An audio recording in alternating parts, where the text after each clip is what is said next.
kita kembangkan lagi di Indonesia itu menjadi strategi Tai Chi itu. Jadi bagaimana bisa mempelajari semua keunggulan-keunggulan lawan, bisa kita adaptasi secepatnya. Karena apa? Karena kebanyakan pebisnis-pebisnis yang gagal itu karena sibuk mencoba ide-ide mereka sendiri yang belum tentu benar. Dalam bisnis itu, ide brilian oke, tapi kalau nggak berhasil, kepleset sedikit saja, itu ratusan juta bahkan miliaran amblas. Kalau orang-orang akademis gitu ya, itu selalu bicaranya, oh kan lakukan research, development, selesai urusan. Loh, research itu mudah, developmentnya yang mahal. Karena apa? Development itu trial and errornya sangat mahal sekali. Mengapa kita tidak mengambil ide-ide yang sudah berhasil daripada kita harus mengulanginya dari awal, meng-create sendiri. Berhasil belum tentu, gagal lebih besar, kalau gagal lawannya keploan gitu ya. Nah, tinggal comot sana, comot sini dan segala macamnya, kita bisa leading secepatnya. Itu yang menjadi filosofi dasar dari strategi Tai Chi. Sehingga apa? Semakin kita dikelilingi oleh pesaing-pesaing berat kita, semakin mudah bisnis kita menemukan jalan keluar dari keruwetan bisnis yang ada. Semakin kuat musuhnya, semakin cepat kita tumbuh. Semakin cerdas musuhnya, semakin hebat kita tumbuh juga. Iya, sebenarnya inti dari strategi Tai Chi ini adalah melakukan kompilasi dari the pattern of excellence. Ya. Pattern of excellence itu adalah pola-pola yang berhasil, winning strategy. Jadi kalau di dalam strategi Tai Chi itu aku menganjurkan masuklah ke dalam persaingan yang sengit. Jangan masuk ke dalam bisnis yang nggak ada persaingan. Karena apa? Bisnis yang nggak ada persaingan itu selalu identik dengan bisnis tanpa pasar. Bisnis apapun itu selalu menganut paham ada gula ada semut. Di mana ada peluang yang berhasil itu pasti dengan segera diserbu oleh semut-semut lainnya. Benar gak? Nah, sayangnya banyak orang-orang yang lulusan-lulusan dari sekolah-sekolahan bisnis gitu ya, itu mengatakan kalau berbisnis cari peluang yang belum banyak dimasuki oleh orang. Sehingga apa? Mereka masuk ke dalam peluang-peluang baru, mencoba ide-ide baru dan segala macamnya. Sesuatu yang baru itu selalu ada yang namanya time lag, ada selalu yang ada namanya jeda gitu ya.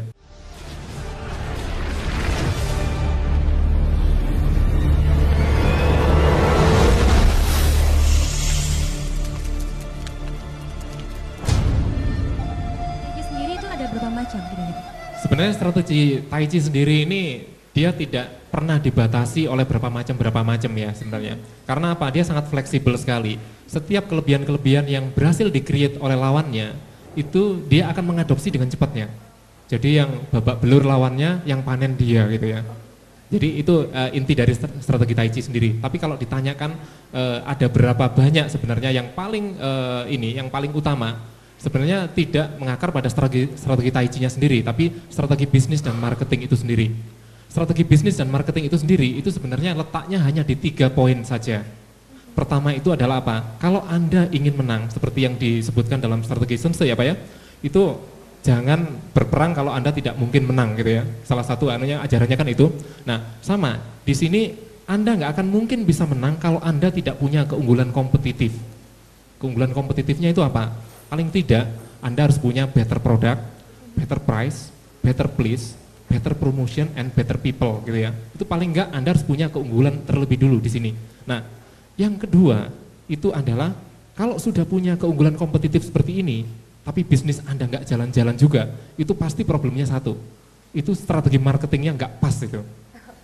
Jadi yang berikutnya adalah bagaimana menjalankan semua keunggulan tersebut ke dalam satu cycles yang aku sebut dengan 5 cycles marketing. 5 cycles marketing ini adalah marketing modern, roadmap dari marketing modern, di mana marketing modern ini kita tidur saja jumlah pelanggan kita itu akan tumbuh dan tumbuh terus. Nah, tidur saja tanpa harus beriklan gitu ya. Dan itu hebatnya dari strategi Tai Chi, nanti kita akan jelaskan.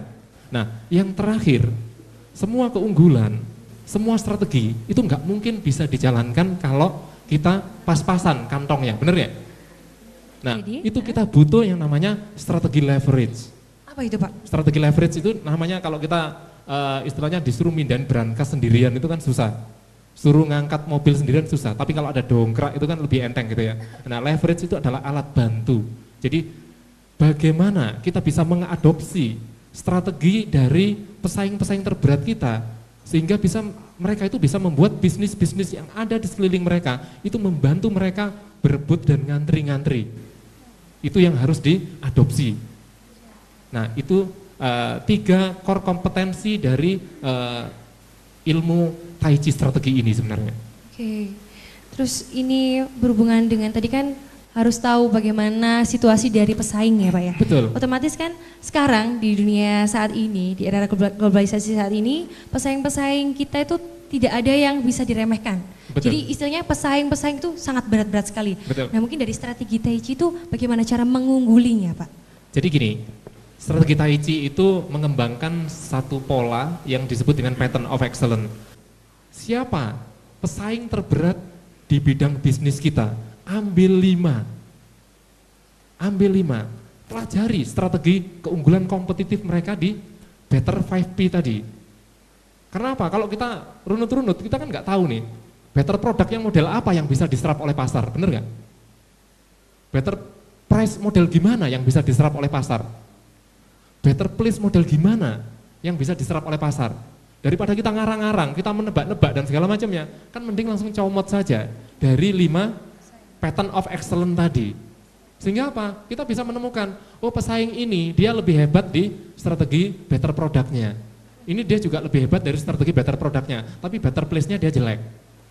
Nah ini kalau dikompilasikan, ini kita bisa mendapatkan secara instan strategi kompilasi yang jauh lebih unggul daripada strategi dari milik kelima kompetitor terbaik kita itu. Itu inti dari strategi Tai Chi itu sendiri. Mudah kalau diomongin, kalau dijalankannya pasti butuh konsultan-konsultan model saya seperti ini kan itu ya. Ya ini kesempatan loh ya. Dan oke. Iya mungkin kalau boleh saya tambahkan Pak. Jadi melempar batu bata dapat batu giok itu sudah saya kenalkan ke kelas-kelas saya kemarin itu ya.